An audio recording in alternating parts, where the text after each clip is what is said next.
Hello friends, आपका स्वागत है हमारे यूट्यूब चैनल पे जिसका नाम है रिकॉल नॉलेज। जॉब की नॉलेज को रिकॉल करती है। आज का जो पेपर है वो 2008 का पेपर है, जीडीसी का। हम सबके एडमिट कार्ड आ चुके हैं। मेरा डिस्ट्रिक्ट नहीं पड़ा है, मेरा तो लखनऊ में ही पड़ा है, लेकिन कई लोगों का बहुत दूर कर दिया गया है। निम्नलिखित में से किसने जनजाति आत्मसातकरण की प्रक्रिया की व्याख्या करने के लिए जनजाति जाति सात्यक मॉडल दिया है? ये दिया है सुरजीत सिन्हा ने। ये रॉबर्ट रेडफील्ड के शिष्य भी थे। जैसे कि रेडफील्ड ने लोक नगरीय नैतर्ण या सात्यता का अवधारणा दी है, वैसे ही सुरजीत सिन्हा ने उनसे प्रभावित होकर के यह अवधारणा दी है। इन्होंने कई और लेख लिखे हैं, जैसे कि भूमिज हिंदू अंतःक्रिया, जाति कृषिक सत्यता, जनजाति और जातियों में सामाजिक गतिशीलता और आंदोलन, जनजाति एकजुटता, संबंधित आंदोलन, मसीही आंदोलन जैसे अनेक विषयों पर कई लेख लिखे हैं। फोकवे पुस्तक किसने लिखी है? फोकवे पुस्तक समनर ने लिखी है। ये येल विश्वविद्यालय में सबसे पहले अध्यापन करने वाले व्यक्ति माने जाते हैं। इन्होंने फोकवे पुस्तक में जनजाति कैसे अपनी जनरीतियों से अपना नियंत्रण, समाज में नियंत्रण कैसे स्थापित करते हैं, वो इस पुस्तक में लिखा था उन्होंने। और ये अमेरिकी समाजशास्त्री परिषद के अध्यक्ष भी रहे हैं 2 सालों तक। समनर ने फोकवेज नामक पुस्तक 1906 में प्रकाशित की थी। Protestant ethics and spirit of capitalism पुस्तक किसने लिखी है? यह पुस्तक मैक्स वेबर ने लिखी है। मैक्स वेबर समाजशास्त्री जगत में बहुत ऊंचा स्थान रखते हैं। आधुनिक समाजशास्त्र को उन्होंने बहुत कुछ दिया है। किंग्सले डेविस ने तो यहाँ तक कहा कि मैक्स वेबर आधुनिक समाजशास्त्र के जनक हैं। वेबर ही पहले व्यक्ति थे जिसने समाजशास्त्र और मनोविज्ञान को एक साथ जोड़ा था। इंग्लैंड में जब वेबर की यह पुस्तक आई तो ब्रिटिश बौद्धिकों ने यह भ्रम पैदा करने का प्रयास किया कि वेबर एक दार्शनिक या सिद्धांतवेत्ता ही है। वेबर ने पूंजीवाद के उदय का सिद्धांत प्रोटेस्टेंट धर्म को बताया था। इसीलिए इन लोग ने यह भ्रम पैदा किया कि वेबर दार्शनिक या सिद्धांतवेत्ता ही थे। पुस्तक में उन्होंने सबसे पहले आधुनिक पूंजीवाद के साथ मूल्यों की एक बड़ी कड़ी जोड़ी थी, जैसे कि 1 पैसा बचाना 1 पैसे कमाने के बराबर है, समय ही धन है, समय की बचत ही धन है। इस तरह के मूल्य उन्होंने प्रस्तुत किए थे। अनुसूचित जनजातियों को पिछड़े हिंदू शब्द से संबोधित किया है। यह है GS. Ghurye. GS. Ghurye Patrick Gits के बाद बम्बई विश्वविद्यालय में इन्होंने अपना कार्य प्रारंभ किया था। उन्होंने अनुसूचित जनजातियों को पिछड़े हिंदू शब्द से संबोधित किया। इन्होंने बताया कि जो भी उच्च जातियां थी उनसे पिछड़े हिंदू सामंजस्य स्थापित नहीं कर पाए, इसलिए उन्होंने जनजातियों को पिछड़े हिंदू कहा है। परिस्थिति एवं संविदा के आधार पर समाजों में किसने अंतर स्थापित किया? यह है समनर ने। उद्विकासी सिद्धांत के सुप्रसिद्ध अनुसरणकर्ता विद्वान सर हेनरी मैन लिखा रहता है ना, इनका पूरे नाम में समनर भी आता है, तो इसलिए कंफ्यूज मत होइएगा। तुलनात्मक न्यायशास्त्र के प्रेरता रहे हैं। इनके अनुसार आदिम समाजों का कानूनी आधार रक्त और नातेदारी पर आधारित संबंधों से गढ़ा हुआ है। उन्होंने परिस्थिति एवं संविधा के आधार पर समाजों में अंतर स्थापित किया है। भारत की एकता इसके इतिहास में अधिकांश समय सामाजिक या राजनीतिक एकता होने की बजाय सांस्कृतिक ही रही है, कहा है श्रीनिवासन ने। जिस समाज में विविध प्रकार के धार्मिक एवं सांस्कृतिक समुदाय अंतर्निहित हो उसे क्या कहते हैं? बहुल समाज। जिसमें अनेक धर्म समुदाय, भाषा समुदाय, जाति समुदाय, प्रजाति समुदाय में बटे होते हैं, उन्हें बहुल समाज कहते हैं। जैसे कि भारत। होमो होरार्की पुस्तक किसने लिखी? यह पुस्तक डेविस ने लिखी है। में से किसने अर्ध प्राथमिक समूह की अवधारणा दी है? ये दी है C.H. कुले ने। कुले ने ऐसे समूह को अर्ध समूह कहा है जो कि न पूरे प्राथमिक समूह में आते हैं और द्वितीयक समूह के करीब होते हैं। ऐसे समूह को अर्ध समूह कहा जाता है, अर्ध प्राथमिक समूह कहा जाता है। जैसे कि स्काउट ग्रुप क्लब, नगरीय पड़ोस, माध्यमिक विद्यालय और समिति। ये समूह संरचना एवं संगठन की दृष्टि से प्राथमिक समूह जैसा होता है, क्योंकि इसका विकास कुछ विशिष्ट हितों की पूर्ति के लिए जानबूझकर किया जाता है, इसलिए द्वितीयक समूह से ज्यादा करीब होते हैं। जेमिनसॉफ्ट व्यक्त करता है पूर्व औद्योगिक समाज को और गेसेलसाफ्ट आधुनिक समाज को व्यक्त करता है। जेमिनसाफ्ट की यह अवधारणा जो है वो टॉनिज ने दी थी, 1887 में दी थी। टॉनिज ने इसमें घनिष्ठता, स्थायित्व तथा समाज में एक दूसरे की परिस्थिति के स्पष्ट बोध पर आधारित सामाजिक संबंधों के ताने बाने द्वारा बने समूहों के लिए इस अवधारणा का प्रयोग किया जाता है। इसको उदाहरण से समझिए, जैसे कि गांव के लोग एक दूसरे को बहुत अच्छी भली भांति से जानते हैं, तो इसीलिए इन्होंने जेमिनसाफ्ट में जो है पूर्व औद्योगिक समाज आने से पहले के जो समाज थे वो कैसे थे, उनमें स्थायित्व था, बहुत ही सामाजिक संबंधों का अच्छा ताना बाना था, तो इसीलिए जेमिनसाफ्ट को पूर्व औद्योगिक समाज में व्यक्त किया जाता है। किसने तर्क दिया कि भारतीय समाज का अनुभाविक समाजशास्त्र संभव नहीं है? ये कहा है A.K. शरद ने। एशियन ड्रामा पुस्तक किसने लिखी है? यह पुस्तक गुरनार मेल्डल ने लिखी है। ये एक विश्व प्रसिद्ध पुस्तक थी, एशियन ड्रामा। इन्होंने इसमें लिखा है कि विकसित देश कैसे पिछड़े देशों का शोषण करके आगे बढ़ते हैं और जो अल्प विकसित देश हैं वो सिर्फ निर्यात मात्र ही रह जाते हैं, मतलब यहाँ से सामान सिर्फ जाता ही है और इससे प्रादेशिक जो है विभिन्नताएं बढ़ती हैं, क्योंकि जिस क्षेत्र से जाएगा सामान वही क्षेत्र ज़्यादा डेवलप करेगा। जो कि समुद्र के किनारे जो क्षेत्र होते हैं वो ज़्यादा डेवलप करते हैं और जो क्षेत्र होते हैं वो पिछड़ते जाते हैं। इसलिए जो सरकार का जो बजट आता है वो क्षेत्रीय विषमताओं के आधार पर आता है। जिस क्षेत्र में आर्थिक पूंजी कम लगेगी उसमें कम आता है, जिसमें आर्थिक पूंजी ज़्यादा लगने रहती है वो ज़्यादा आता है, तो वो क्षेत्र ज़्यादा डेवलप्ड भी होते हैं। इसीलिए इनमें असमानताएं भी बढ़ती हैं अल्प विकसित देशों में। आगे बढ़ते हैं।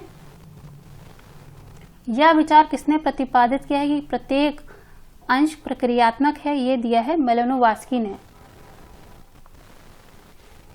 मानव शास्त्र में प्रकारवाद सिद्धांत के एक प्रमुख हस्ताक्षर मेलिनोवस्की को कहा जाता है। यह भौतिक शास्त्र और गणित शास्त्र में भी दीक्षित थे। यह एक संयोग की बात है कि इन्होंने फ्रेजर की पुस्तक गोल्डन बॉ पुस्तक पढ़ा और ये मानव शास्त्र क्षेत्र में आकर्षित हुए और मानव शास्त्र क्षेत्र के ही रह गए। मेलिनोवस्की के अनुसार प्रत्येक संस्कृति प्रक्रियात्मक है, मतलब कि प्रकृति तो हमें सब कुछ देती है, हर तरह के फल देती है, तो ये संस्कृति डिसाइड करती है कि हम क्या खाएंगे। जैसे कि जो गांव की संस्कृति रहती है वहाँ कच्चा खाना खाया जाता है, लेकिन जो शहर की संस्कृति रहती है वहाँ पे फास्ट फूड ज़्यादा खाते हैं। और ये धर्म विशेष की भी संस्कृति अलग अलग होती है, जैसे कि हिंदू अलग खाते हैं, मुस्लिम अलग खाते हैं, ईसाई अलग खाते हैं खाना। ये सब संस्कृति से डिसाइड होता है। टाइनबी एक सुप्रसिद्ध समाजशास्त्री थे। अर्नल्ड टाइनबी एक सुप्रसिद्ध समाजशास्त्री थे। टाइनबी ने अपनी पुस्तक ए स्टडी ऑफ हिस्ट्री में चुनौती तथा प्रत्युत्तर का सिद्धांत दिया और उन्होंने बताया कि प्रत्येक सभ्यता को प्रकृति एवं मानव द्वारा चुनौती दी जाती है। जो सभ्यताएं इसका प्रत्युत्तर निर्माण रूप में देती हैं वही जीवित रहती हैं और जो नहीं देती वो नष्ट हो जाती हैं। टाइनबी ने विश्व की 21 सभ्यताओं का अध्ययन किया और कहा कि हर समाज निर्माण और विनाश, संगठन विघटन के दौर से गुजरता है। सिंधु घाटी व नील नदी की घाटियों के लोगों ने चुनौतियों का प्रत्युत्तर दिया, इसलिए वह सभ्यता पनप पाई। पर गंगा वोल्गा नदी के लोगों ने प्रत्युत्तर नहीं दिया, इसलिए वहां सभ्यता नहीं पनपी। श्रीनिवासन द्वारा प्रतिपादित प्रभु जाति की अवधारणा की किसने आलोचना की है? ये कि एस.सी. दुबे ने कहा कि टिक शक्तियां संपूर्ण जाति में निहित नहीं होती, अपितु यह शक्ति जाति के कुछ लोगों तक केंद्रित होती है, जो कि ऐसे प्रबल व्यक्ति होते हैं जिनकी गांव के संचालन में निर्णायक भूमिका रहती है। यानी कि वो हर क्षेत्र में, चाहे राजनीतिक हो, धार्मिक हो, आर्थिक हो, हर क्षेत्र में उनकी एक निर्णय लेने की भूमिका रहती है। लिंटन द्वारा प्रदत्त एवं अर्जित परिस्थिति में भेद किसने किया? ये किया है स्टडी ऑफ मैन में। ये पुस्तक राल्फ लिंटन ने किया था अपनी पुस्तक में। लघुत्तम इकाई क्या है? संस्कृति की लघुत्तम इकाई सांस्कृतिक गुण है। संस्कृतिकरण और संदर्भ समूह व्यवहार में अंतर किया जाता है। यह किया जाता है बी, सांस्कृतिकरण विशिष्ट सांस्कृतिक से संबंधित है तथा संदर्भ समूह व्यापक व्यवहार है। संस्कृति विशिष्ट संस्कृति से संबंधित होती है, क्योंकि इसमें जो नीची जाति के लोग होते हैं वो ऊंची जाति को संदर्भ समूह मान करके उनकी तरह अपनी जीवन पद्धति को परिवर्तित कर देते हैं, अपनी जीवन पद्धति को बदल देते हैं, उनकी पूजा पद्धति को अपना लेते हैं।